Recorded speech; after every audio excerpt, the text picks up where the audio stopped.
ক্রিকেটের শট দেখে যদি মন ভরাতে চায় কোনো ক্রিকেট প্রেমী, তাহলে সাইম আইয়ুবের শট দেখতে হবে সেই ক্রিকেট প্রেমীকে।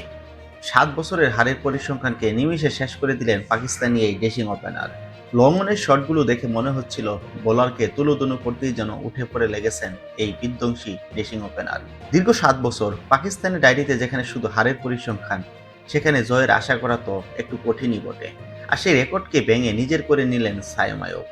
অস্ট্রেলিয়ান বোলারকে শাসিয়ে পাকিস্তানকে শুধু জয়ই উপহার দেননি, দিয়েছেন গ্যালারিতে বসে থাকা দর্শককে চোখের এক পরশ তৃপ্তিও। অস্ট্রেলিয়ার বোলারদের নান্দনিক বাহারি শটে বাউন্ডারি ওভার বাউন্ডারি হাঁকিয়ে রানের বন্যা বয়েছেন 23 বছর বয়সী এই সাইম আইয়ুব।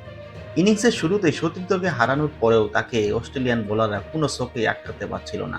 শুধু বার্তা দিয়ে রাখলেন, form is temporary, class is permanent. ইনিংসের শুরুতে শাহজিবা ফারহানকে আউট করার পর অস্ট্রেলিয়ান বোলারদের আধিপত্য তো দূরের কথা, উল্টো নিজেই এক প্রান্তে বোলারদের শাসিয়ে 181 স্ট্রাইক রেটে 22 বলে 40 রান করে 7 বছরের রেকর্ড ভেঙে পাকিস্তানকে জয় উপহার দেন। শুধু ব্যাট হাতেই দারুণ কার্যকর না এই ব্যাটসম্যান, বল হাতেও দারুণ ভূমিকা রাখেন দলের জয়ের অবদানে। অস্ট্রেলিয়ান বোলারদের শাসিয়ে এক প্রকার বার্তা দিয়ে রাখলেন বিশ্বের বড় বড় বোলারদের 22 গজের পিছে কিভাবে শাসন করতে হয়। আর এই শাসন করতেই আসছেন পাকিস্তানি ডেসিং ওপেনার সাইম আইয়ুব। নিজের দিনে যে কোনো কিছু করার সামর্থ্য রাখে এই বিধ্বংসী ব্যাটসম্যান। এবারে টি-20 বিশ্বকাপে পাকিস্তানের সমর্থকদের আগাম বার্তা দিয়ে রাখলেন, শুধু জয়ের জন্যই খেলবে না পাকিস্তান, পাকিস্তান খেলবে বিশ্বকাপ ট্রফির জন্য।